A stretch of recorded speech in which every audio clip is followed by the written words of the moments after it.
안녕하세요. 건강한 교회 건강한 목사입니다. 저희는 지난 시간에 구약의 하나님께서 이스라엘 백성과 어떻게 관계를 맺으시는지 살펴봤어요. 하나님은 이스라엘 백성에게 먼저 다가가셨고 언약을 통해 서로의 관계를 분명히 하셨습니다. 그 언약은 하나님이 이스라엘 왕이 되시고 이스라엘은 하나님의 백성이 되는 거였죠. 또 하나님은 이스라엘에게 율법을 주셔서 서로의 의무와 권리를 확인했습니다.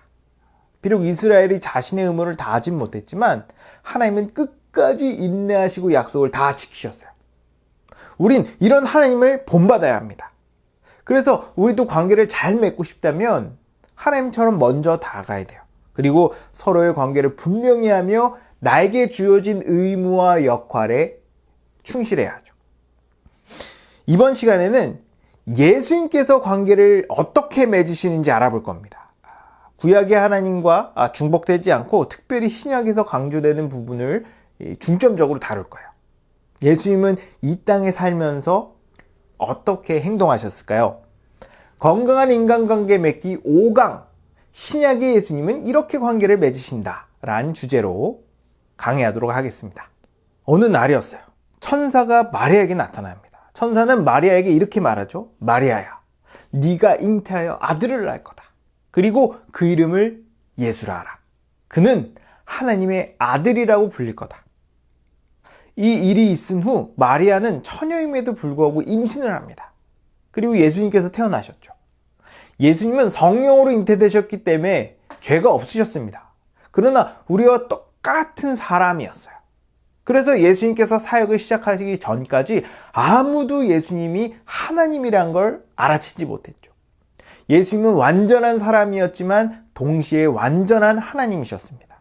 빌립보서 2장 6, 7절에 보면 그는 근본 하나님의 본체시나 하나님과 동등됨을 취할 것으로 여기지 아니하시고 오히려 자기를 비우어 종의 형체를 가지사 사람들과 같이 되셨다고 말합니다.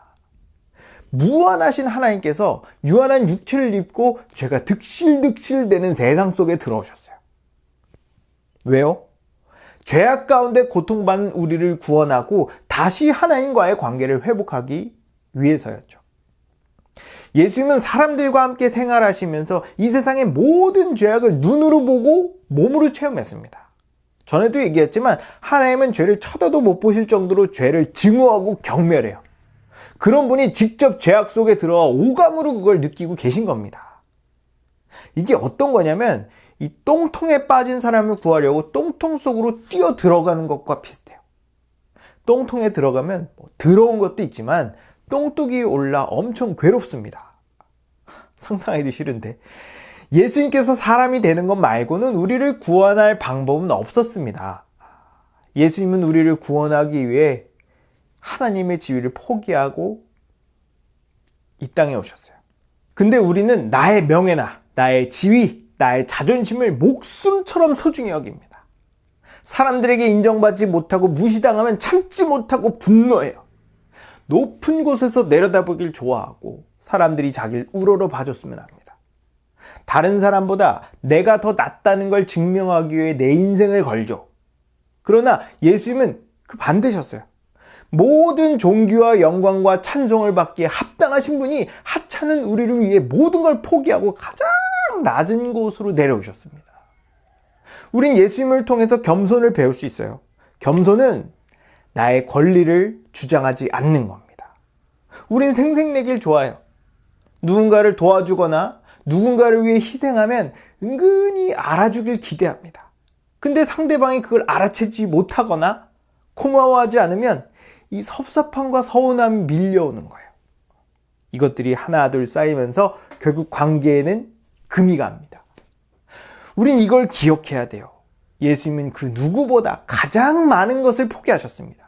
근데 아무것도 주장하지 않으셨어요.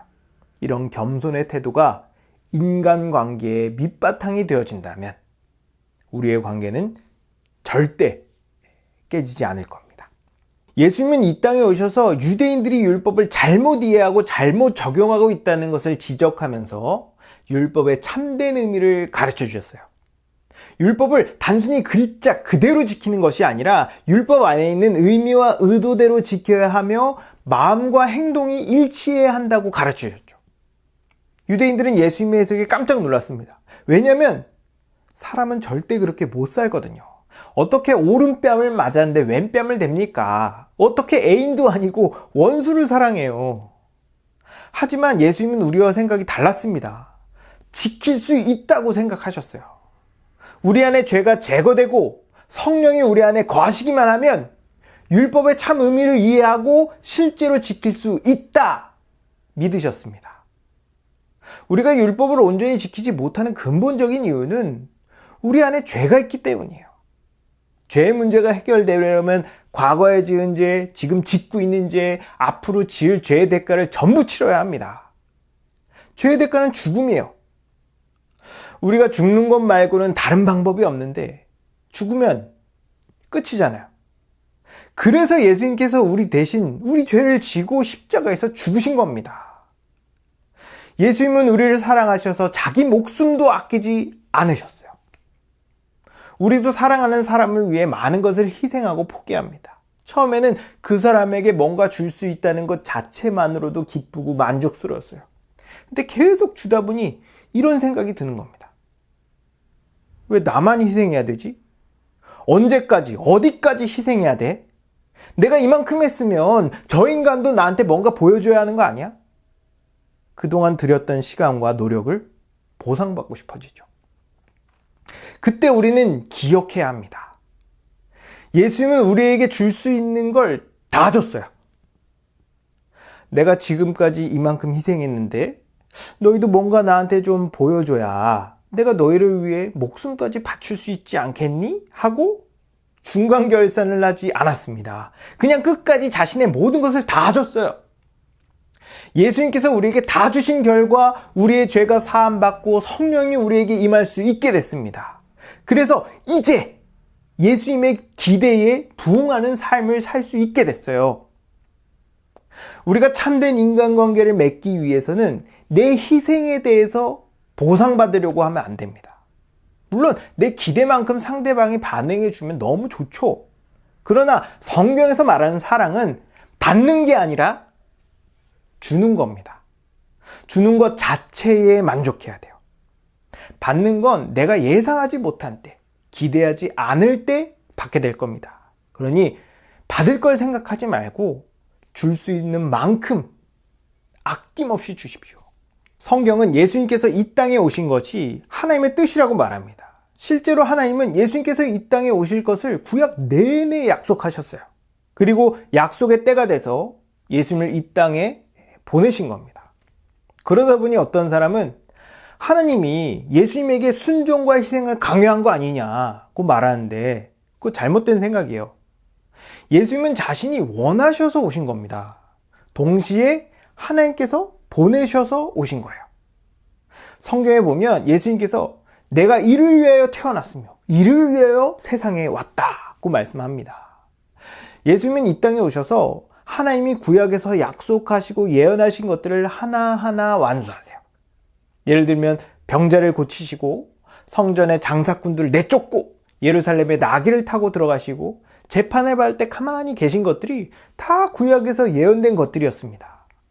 이렇게 예수님은 하나님의 말씀에 다 순종하시고 죽으시기 직전에 다 이뤘다고 말씀하세요.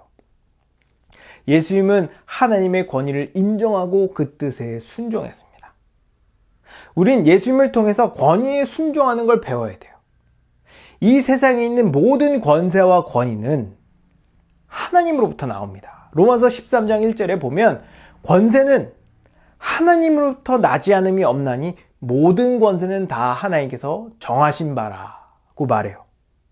예수님의 삶을 보면 예수님은 육신의 어머니 마리아의 말에 순종했을 뿐 아니라 이스라엘 시민으로서 국가의 권세를 인정하셨습니다.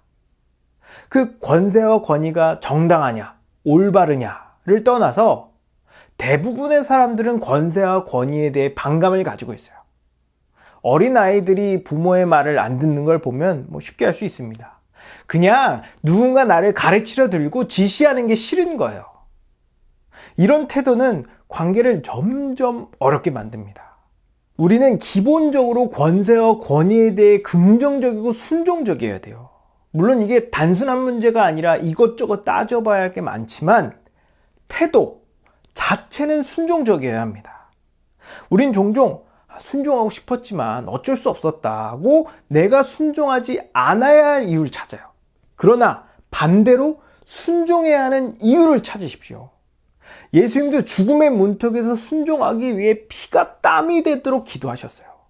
예수님이라고 순종하기 쉬웠을까요? 그러나 결국 순종했고 하나님께서 예수님을 가장 높은 곳으로 올리셨습니다. 우린 살면서 때론 누구 위에 있기도 하고 때론 누구 아래 있기도 해요.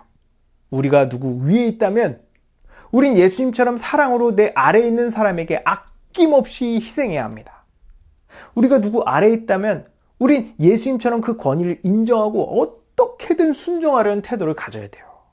그리고 언제 어디서나 예수님처럼 자신을 낮추는 겸손한 자세로 임한다면 우리는 그 누구보다 좋은 인간관계를 맺게 될 겁니다. 여러분, 예수님은 이 땅에 오셔서 우리에게 인간관계의 본을 보여주셨어요. 예수님은 하나님이신데 이 추악한 세상 속에서 연약한 육체를 입고 오셨습니다. 우리를 위해 인생 전체를 사용하시고 마지막에 자기 목숨까지 다 줬어요.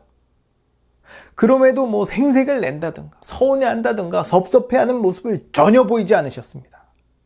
끝까지 희생하셨어요. 그리고 예수님은 권세에 순종하셨습니다. 하나님뿐만 아니라 세상 권세에도 순종하셨어요. 이렇게 겸손하시고 순종적이시기 때문에 하나님과 우리 사이에 중보자가 되실 수 있는 겁니다. 순종하는 자세를 가지십시오.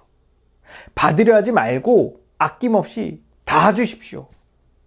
언제 어디서나 늘 친절하고 온유하며 겸손하십시오.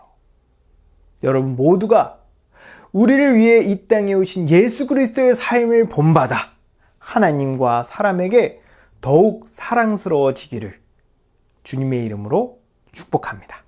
사랑은 오래 참고 온유하며 사랑치 않고 자기